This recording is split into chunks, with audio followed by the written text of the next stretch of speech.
Most people know him as the most successful investor of all time, but don't know his rules for success. So if you want to know what Warren Buffett's rules for success are, then make sure to watch this video until the end. So let's get started.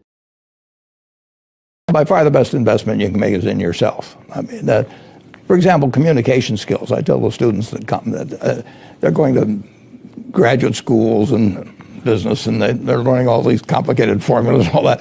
If they just learn to communicate better, and both in writing and in person, they increase their value at least 50%. And, I mean, if you can't communicate, somebody says, it's like winking at a girl in the dark. Nothing happens, basically. And you have to be able to get forth your ideas, and that's relatively easy. I did it myself with the Dale Carnegie course. Some people wish I'd taken a shorter course now in terms of my talking later on, but it's just hugely important. And if you invest in yourself, nobody can take it away from you. When you look at the future, there's also the argument made that this is something that goes with your philosophy today. Get out of cash and get into assets, because we don't know what's going to happen to the dollar. Well, cash is always a bad investment. Yes. I mean, when people said cash is king a year ago, I mean, that's crazy. I mean, cash wasn't producing anything, and it was sure to go down in value over time. And then you always want to be sure you have enough. I mean, it's like oxygen. You want to be sure it's around, but you don't need to have excessive amounts of it around. And cash, we will always have enough cash around.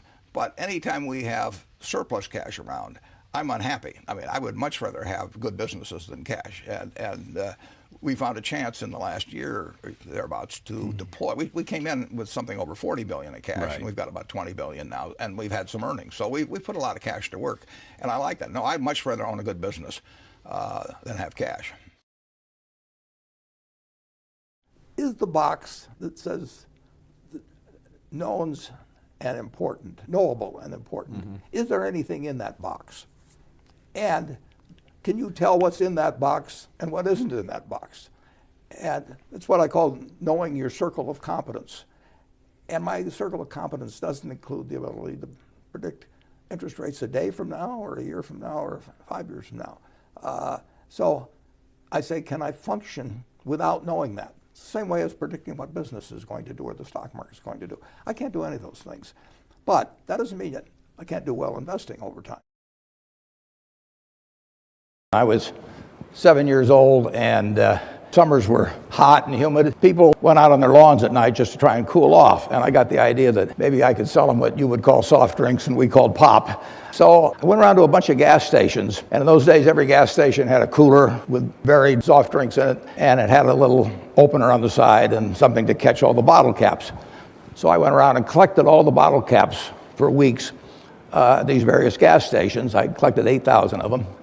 And then I sorted them all out, and I saw that they were Coca-Cola overwhelmed everybody else. So I decided to hook myself up to them. And they were these little silver-like ones in those days. And my grandfather had a grocery store, so I went to my grandfather and I said, how about giving me a deal on Coke so I can sell it around the neighborhood? And he sold me at the rate of 6 bottles for a quarter, and I went around and sold them for a nickel each. And I sold out every time. I had no inventory, I had no receivables, I had the best business I ever had. I've had that long period of stagnation from 65 to 82, 17 years. I wrote an article for Forbes in 1979. I just said, how can this be? Pension funds in 1970 put 100 and some % of their new money in stock because they were wild about stocks. Then they got a lot cheaper, and they put a record low in, 9% of their net new money in 1978 when stocks were way cheaper. People behave very peculiarly in terms of the reactions because they're human beings, and they get excited when others get excited, they get greedy when others get greedy, they get fearful when others get fearful, and they'll continue to do so. And you will see things you won't believe in your lifetime, and securities markets. And the country will do very well over time, but you will see these huge waves.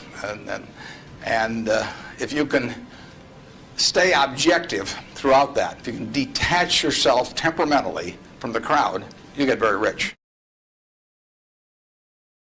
I don't read as fast as I used to, but I've always loved to read, and I like to read biographies. I just read the book, The Patriarch, about Joe Kennedy. I love reading biographies. If you get one message from our talk today, read Katharine Graham's personal history. It's a remarkable story.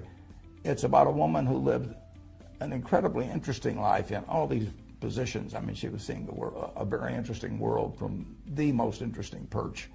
And the amazing thing about it, it's totally honest. It's a totally honest book. When I read the galleys of that book, I called her after I read it, and I said, I've got just two things to say to you, Kay. I said, you wrote the book, I hoped you'd write. And then I said, I'm never going to try and write a book because yours is too honest. I said, in my book, I want to look like Arnold Schwarzenegger. And, you know, I am not capable of writing an honest book. So you set a standard I can't meet.